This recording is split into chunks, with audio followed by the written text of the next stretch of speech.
Bem-vindos ao canal Portal do Construtor Construindo Fácil. Galera, hoje nós estamos aqui para mostrar para vocês uma série ainda não mostrada na plataforma do YouTube. A partir de hoje nós estaremos mostrando para vocês como fazer um kit de churrasqueira, forno e fogão a lenha de tijolos ecológicos.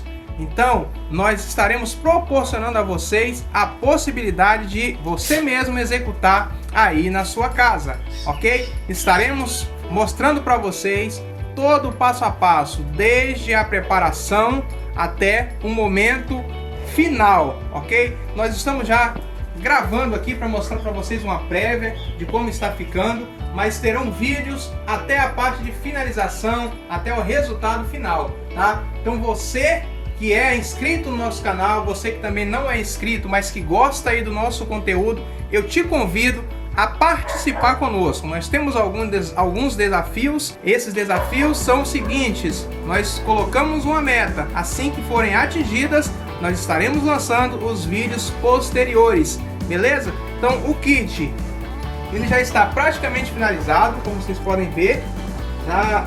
Faltam alguns ajustes, nós estaremos fazendo todo o acabamento dessa área, instalando o revestimento, fazendo o rejunte, finalizando a parte do chaminé, tá? Mas nós já começaremos a lançar os vídeos. E você que gosta, tá? Fique à vontade.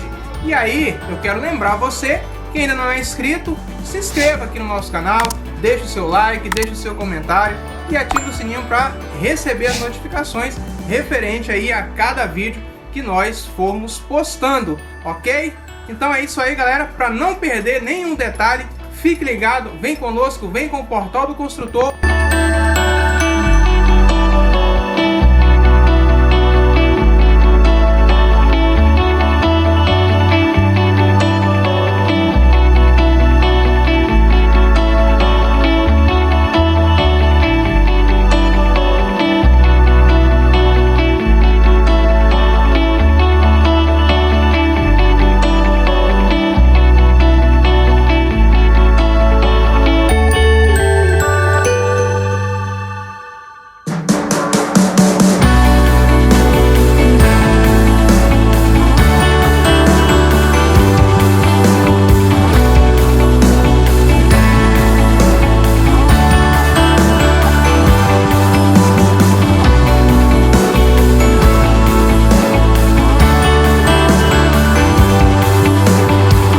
Vamos ver no que isso vai dar.